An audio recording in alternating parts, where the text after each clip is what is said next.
nongeye kuguha ikaze wowe wifashe ukadutiza amatwi yawe. Iyi ni Megayi Comedy gateranyije na 80. Uyu munsi twasuye umuhungu cyangwa se umwita umusore witwa Ngabikeye Elia. Yadukoreye itara mw'iki muri break cyangwa se igiti kibiriti.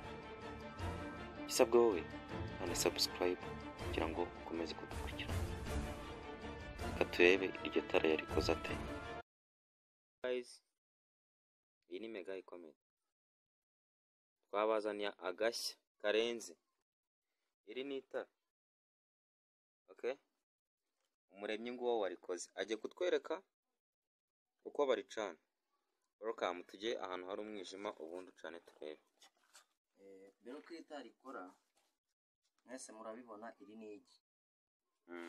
Igi aka ni agafuniko, utu n'udutiyo twa plastique. Iki mwese murakibona ni ikibiriti. Noneho aha ku ruhande gusudiraho akantu, iburo rufite aka kantu. Aka kantu.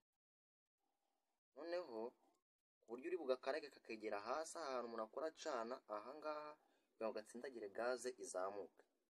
Ice muri iri tiyo ize hano mu igi. Tugiye kumanura ka kaburo kacu. Ukamanura, tugiye kurasiraho ikibiriti. Ahangaha ni nijoro, uraryamye ubuze ukuntu wacana.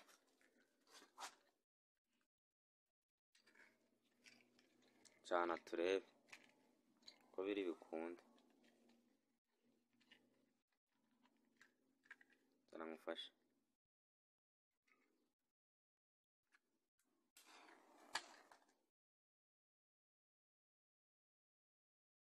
Okay. Ongeza ture.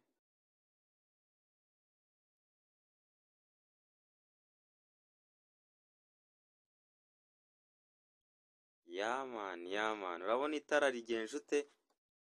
Riratse. Babandi bafite ubukene bwo kujya kugura itara, twabazaniye uburyo bworoshye bwo kugira ngo ujye ucana mu nzu yawe hagaragare bitagusabye amafaranga arenze. Urongeza ukagabanya. Ahangaha nuko hakiri ku manywa, ari nijoro riraka ku buryo wamereka n'umujura. Yaman. Icyo usabwa rero, kanda subscribe kugira ngo uzabone ubundi buryo bukurikira burenze.